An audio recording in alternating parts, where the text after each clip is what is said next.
Marriage is the only contract where you promise forever based on how you felt when brain chemistry was making you temporarily insane. You're making a lifetime decision during the phase when you're least qualified to make rational decisions. I'm about to explain what marriage actually is, what makes it work, and why most people struggle. No romantic nonsense, just honest breakdown of what you're signing up for. Here's what marriage actually is at its core. It's a legal and social contract where two people agree to build a shared life together while navigating constant change in themselves, each other, and their circumstances. That's it. Everything else is optional cultural additions. Notice what's not in that definition.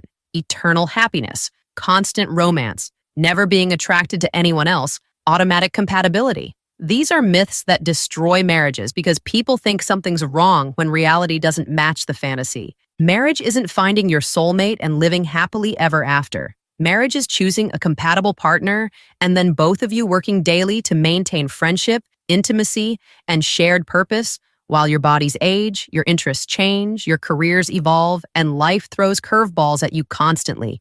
Most people spend more time planning their wedding day than understanding what marriage actually requires. They focus on the party and ignore the partnership. This is like focusing on your graduation ceremony while ignoring that you'll need actual job skills afterward. Here's the first truth about marriage nobody tells you. You're not marrying one person. You're marrying multiple versions of that person across decades. The person you marry at 25 isn't who they'll be at 35, 45, or 65. People change careers, develop new interests, go through health issues, experience loss, and evolve psychologically. Successful marriage requires repeatedly choosing the new versions of your partner as they emerge. Some couples grow together, others grow apart. The difference isn't luck. It's whether both people are actively working to stay connected through change. Second truth that saves marriages. Marriage is 3 relationships in one, and all 3 need regular maintenance. There's the friendship, the romantic partnership, and the business partnership. Most couples only maintain 1 or 2 and wonder why the marriage feels incomplete.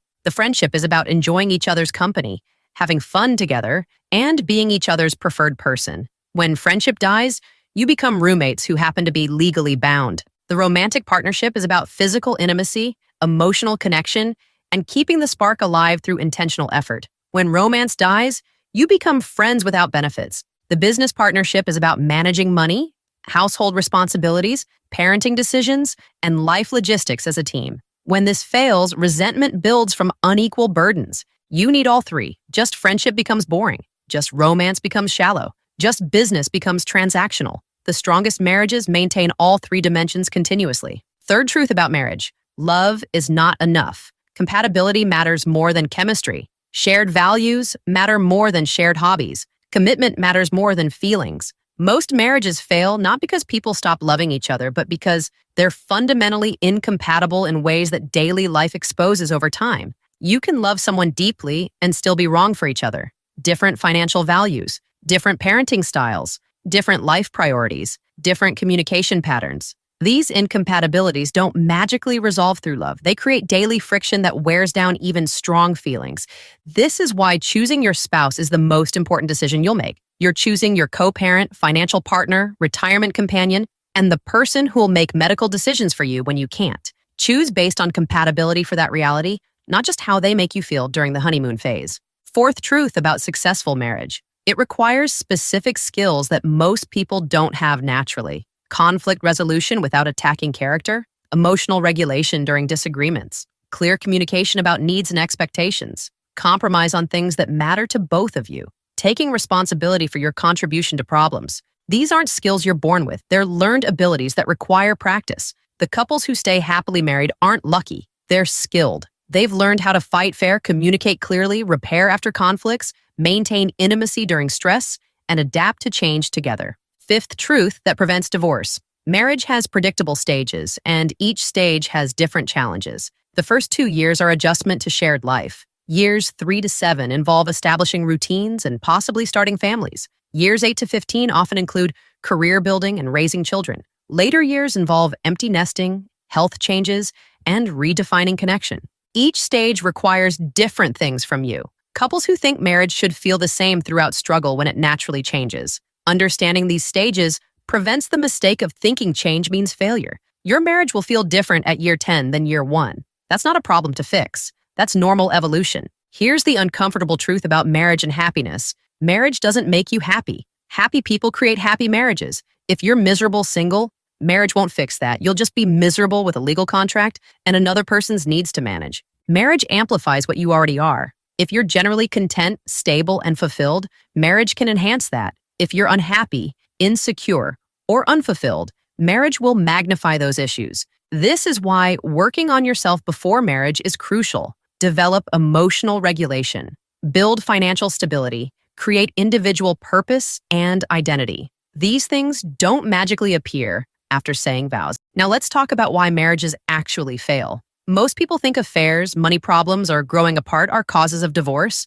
They're not, they're symptoms. The actual causes are deeper. Marriages fail when couples stop being friends. When they stop having fun together, stop talking beyond logistics, stop enjoying each other's company. Marriages fail when criticism becomes constant, when partners attack character instead of addressing behavior, when contempt replaces respect, when defensive reactions prevent productive conversation about problems. Marriages fail when emotional needs go unmet for so long that resentment becomes the primary feeling, when one or both partners feel invisible, unappreciated, or taken for granted. These failures happen slowly through thousands of small neglects, not one big betrayal. The affair isn't what killed the marriage. The years of emotional disconnection that preceded it killed the marriage.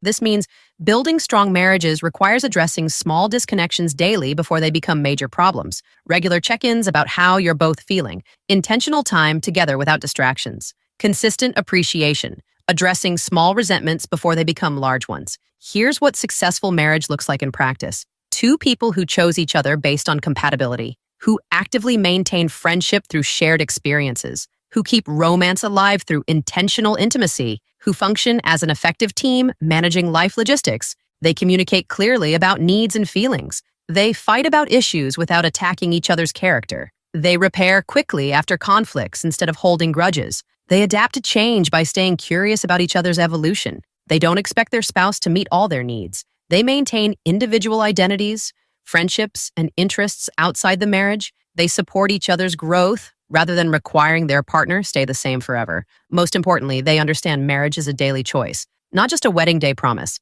They wake up and choose their partner again through their actions, because feelings fluctuate. Commitment is what carries you through the periods when feelings are low. Here's what you need to know if you're considering marriage.